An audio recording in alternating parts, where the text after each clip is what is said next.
Okay, what if I told you the perfume that you enjoy wearing is coming from this, or this? I know, it's mind-blowing.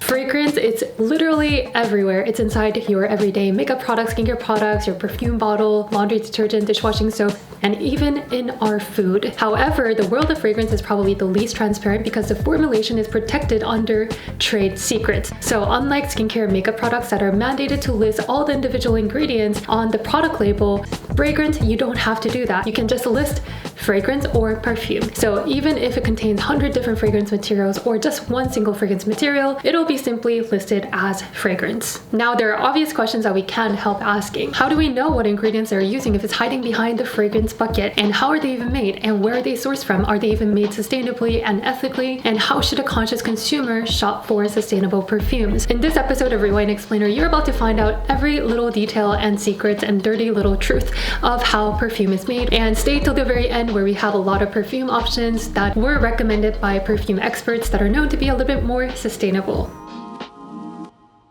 Everything starts from the raw materials. The raw materials in perfume can be either natural, synthetic, or animal derived. Natural ingredients such as essential oils or absolutes and isolates, they come from the land. They are grown, harvested, and also processed to obtain that beautifully, wonderfully smelling compounds. So there are lots of different ways that you can process a raw material. So you could steam distill it and get what we call the essential oil. You could put it through solvent extraction and obtain an absolute. You can extract it through supercritical CO2 and get like a CO2 extract. I love CO2 extracts of things, especially for spices. They're amazing. Like cardamom CO2 is one of the most wonderful things you will ever smell. It's so easy to believe that natural ingredients are more sustainable because it comes from the nature and nature is always sustainable, right? No. What if I told you it takes approximately 252,000 individual rose petals in order to obtain a tiny little vial, a 5 milliliter amount of rose essential oils? It's not the most efficient and the most sustainable way of using plants because the leftover petals will actually have no use. So the yield is a very big issue with natural ingredients, and then there's an intense land usage issue. If every single perfume in the world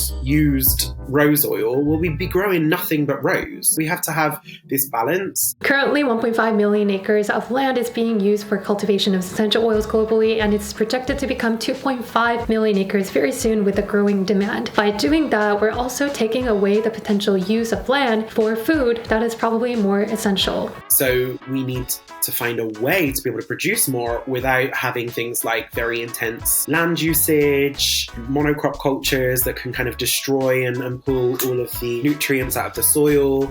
Also, there's an overharvesting issue. Sandalwood, you've probably heard of it. It's one of the most popular scents because of its warmth and cozy and creaminess, but it definitely has a darker side to it. These sandalwood trees are commonly found in India and Hawaii, and unfortunately, they are experiencing an over-exploitation issue due to an increased demand for sandalwood scents. Now, this leads to shortages of land use for cultural and religious purposes, and it's leading to biodiversity loss by taking over wild lands to cultivate more sandalwoods. Now, that's why a lot of the fragrance houses are coming up with synthetic alternatives for sandalwoods.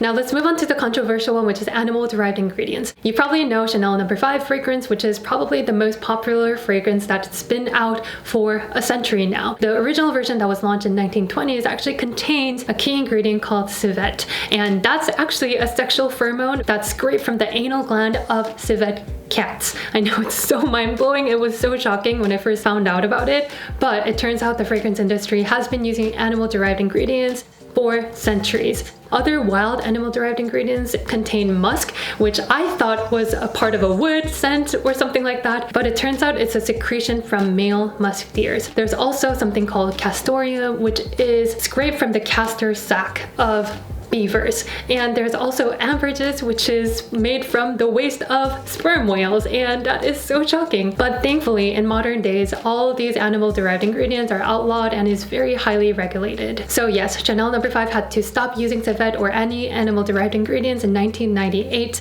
and they replaced it now with a synthetic version. Talking about synthetic ingredients, how are they even made? Well, a lot of the traditional routes were from petrochemical sources. You'll get like crude oil, and that'll be distilled for all the various other things you need it for, like gasoline, kerosene, blah, blah, blah, blah. But then you'll get other things that you can use in crude oil that can be used as what we call feedstocks to be converted into other aromatic compounds. While synthetic scents might not be considered as prestigious as natural ingredients, they certainly have a good place and use for it. And when it comes to more sustainable options, they definitely have a wide range of ingredients that are meant to be more sustainable and more environmentally friendly than natural ingredients by help conserving the natural resource. A good example is ISO E Super, which is basically a fragrance that was made from the leftover and the byproduct of the paper industry. And it's supposed to smell very musky and woody. According to a study, a typical perfumer's palette today comprises 70% of fossilized sources, 5% natural, and 25%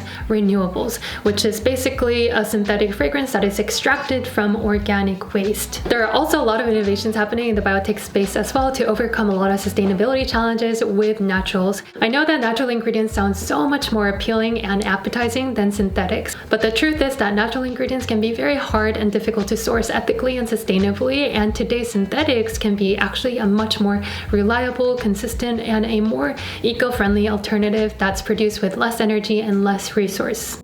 Okay, let's talk about how perfume is formulated. Perfumers are a very scarce resource. There are just 600 perfumers on this globe, which is already the same number as you have living astronauts. You always have a narrative to start with. You have a brief from a customer. And our work is really to translate this narrative into a fragrance. Once a perfumer receives this brief and the narrative, they get into selecting the raw materials that fits the narrative, blending and mixing to create this beautiful recipe that hits the top, middle, and base notes that's basically in an alcohol-based formula. Then once the formula is finalized, they get into testing. Obviously, things like natural extracts and so on are really complicated chemical mixtures. They're full of chemical compounds that are created by the plants themselves, and some of those can be allergenic or undesirable. You have to be really careful with those kind of things, because the last thing you want to do is like give someone a fragrance that causes them to come out in an allergic reaction. Once the formula passes all the testing, it can now go into the mass production. I mean, I gotta admit, I buy a lot of perfume bottles just for the packaging because how pretty are they? Seriously. The packaging of perfume is probably one of the most expensive parts of the product. It often comes in heavy glass bottles, which emits higher carbon footprint in transportation, and it's often custom molded in a beautiful crystal-like ornament. But are they recyclable? Usually, you're looking at a glass bottle with a bunch of different components. You've got the sprayer and the cap and the everything else. A lot of those components can't be recycled. Upon researching, unfortunately, perfume glass containers are not recyclable due to its toxicity and flammability threats in the facility, just like the candle containers and also nail polish containers. However, many brands like Lancome have started to offer refillable options that's made with less material in the packaging. Fragrance regulation is something that we have to talk about. We started rewinding perfumes because it is the least transparent product category, and there must be something in the regulations that's protecting the companies over the consumers. Fragrance is obviously a hot topic for a lot of brands because it's kind of the final frontier of transparency. Under the Fair Labeling and Packaging Act, you do individually label ingredients except for fragrance because those are protected as trade secrets. Okay, but what if you're allergic to a specific ingredient in this fragrance? The FDA doesn't require pre-approval for fragrance ingredients. So as a cosmetic manufacturer, you don't have to go to the FDA and say, hey, can I use this ingredient? You can go ahead and use it, but the manufacturers who make these products and the ingredients are liable for making sure that they're safe. With the new rule, the FDA over the next few years will start to develop a list of fragrance allergens, and those allergens will have to be individually reported. So that means even though you'll still be able to say fragrance or perfume on your ingredient list, the allergens will be individually listed at the end. Well, I think this gives a huge opportunity for any fragrance brand that can become a little bit more transparent because the rest of the industry is not. So you'll see kind of niche perfume houses that are starting to list all of their ingredients, and they don't protect them as trade secrets. They say, this is what's in the bottle, and we're proud of that. And I think the industry is starting to take note of consumers responding to that kind of transparency. And hopefully we'll see more brands who are willing to kind of pull the curtain back a little bit and show what's in the bottle. So we learned that natural isn't always more sustainable than synthetics, and how the ingredients are sourced and processed matters more than the ingredient itself. But now, how should we shop for sustainable perfumes? There's a couple questions I always ask people to think about when they're shopping sustainably. What format is the product in? Because a solid perfume, for example, is just necessarily going to have a little bit less packaging than a liquid. What is the brand telling me about how they've sourced these ingredients? And when they use synthetics, like what kind of a lab are they working with and how do they develop it? And I think there's a lot of storytelling that brands can do around ingredient sourcing that really elevates their messaging, but also informs the consumer around sustainability. So some of the perfume experts have recommended these brands that are worthy of your attention. The first one is Floral Street. It's a British brand that discloses the full ingredient list and ensures ethical and sustainable sourcing. The second brand is Eccentric Molecules, which is actually paving its own way in synthetics and doing a lot of